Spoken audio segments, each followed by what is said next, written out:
When I cast my mind back to that summer of 1936, different kinds of memories offer themselves to me.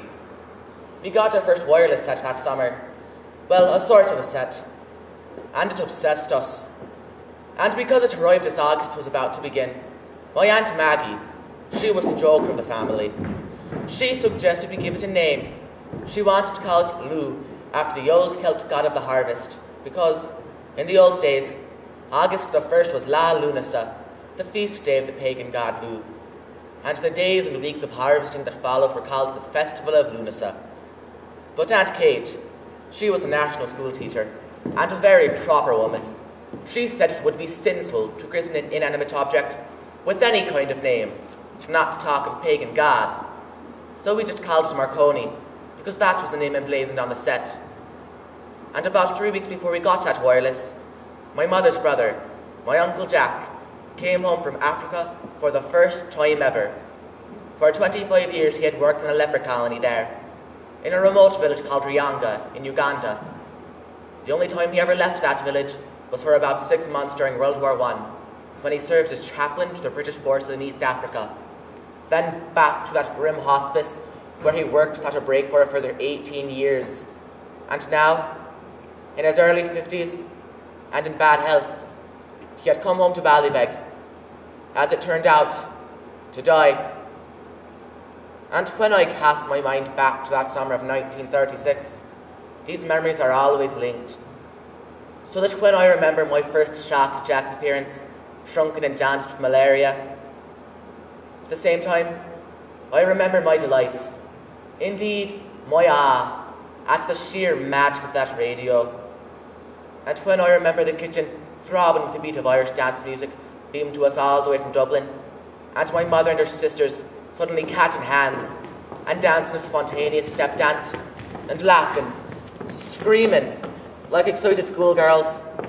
At the same time, I see that forlorn figure of Father Jack shuffling from room to room, as if he were searching for something, but couldn't remember what.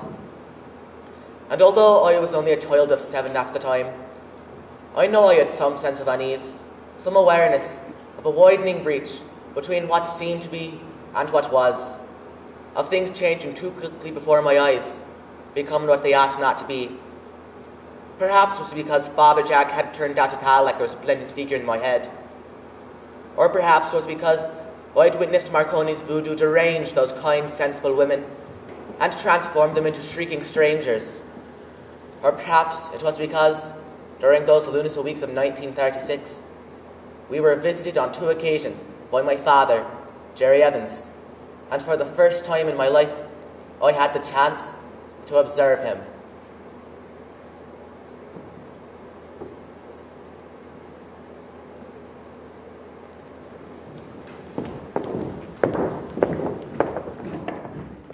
Where you're walking, Aunt Maggie? You're standing on a tail. Did it squeal? Ha! I'll make a deal with you, cub. I'll give you a penny if any of those old kites ever leave the ground, right? You're on. I've new riddles for you. Give up. What goes round and round the house and sits in a corner? A broom. Why is the river like a watch? You're pathetic. Because it never goes very far without winding. Hurry out and hurry and lift your foot and stab it in. What is that? Give up. Think, will ya? Give up. Have you even one brain in your head? Give up. A sack! A what? A sack, you know, hurry out and... Do you know what your trouble is, cub? You are buck stupid. Look out, there's a rat. Got you again, Aunt Maggie. You evil wee brat. I'll get you for that, Michael. Don't think I'll forget. I won't forget.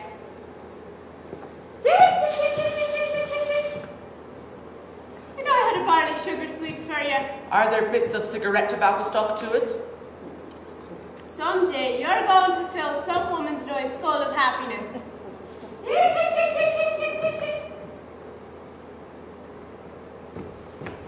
There you go.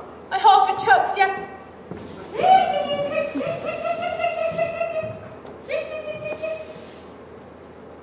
When I saw Uncle Jack for the first time, the reason I was so surprised by his appearance was that I expected, well, I suppose, the hero from a schoolboy's book.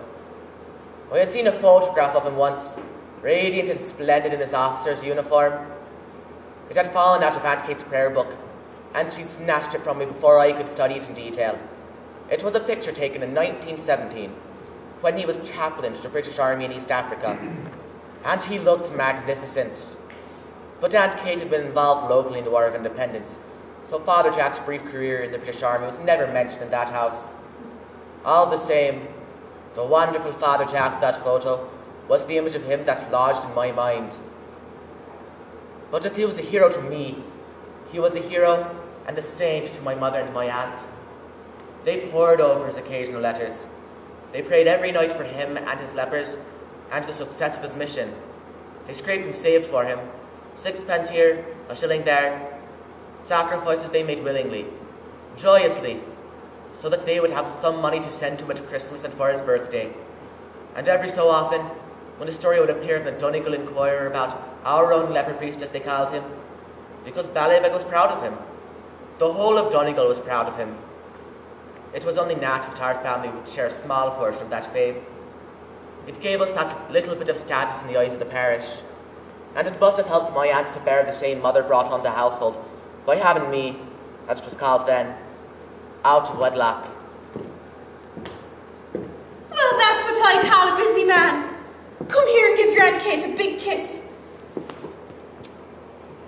And what's all this? It's a kite, is it? It's 2 kites. It certainly is 2 kites. And they're the most wonderful kites I've ever seen. And what are those designs? They're faces. I painted them. Oh, good Lord, they put the heart across me. You did those? Oh, God bless us, those are scarifying. What are they? Devils? Ghosts? I would like to see those lads up in the sky staring down at me. Hold on now. You know what this is? Of course you do, it's a spinning top. Good boy. And this? This is a whip. You know how to use it? Indeed you do. What do you say? Thanks. Thank you, Aunt Kate. And you know what I have in here? A new library book with coloured pictures. We'll begin reading it at bedtime. Call me the moment you're ready to fly them. I wouldn't miss that for all the world. Do you know what's that out there? Did you see Christina making 2 kites? Some kites he'll make. All by himself, no help from anybody. You always said he was talented, kid. No question about that. And very mature for his years. Very cheeky for his years. I think he's beautiful, Chris. I wish he were mine. Is that a spinning top he has? It's nothing. Kate, you'll have him spoiled. Where'd you get it? Morgan's Arcade. And I bet you didn't even thank you. Are you getting your books ready for school again? School doesn't start for another 10 days. I always hated school. You and I have a little financial matter to discuss, Cub. Do you hear me? I'm not listening. You owe me money. I do not. Yes, you do. 3 weeks ago, I bet you a penny those old kites would never leave the ground. And they never did. Because there was never enough wind. That's why. Enough wind, would you listen to him? A hurricane wouldn't shift those things. Anyhow, a debt is a debt. 1 penny, please. That's your convenience. Or, the equivalent in kind, 1 wild woodbine. Beside your caravan, the campfire's bright. Leave me alone, Aunt Maggie. I'll be your vagabond, just for tonight. Now look at what you made me do. The page is all blotted. Your frank opinion, Cub. Am I vagabond material? Get out of my road, would ya? I'm trying to write a letter. Who to? That's for me to know and you to find out.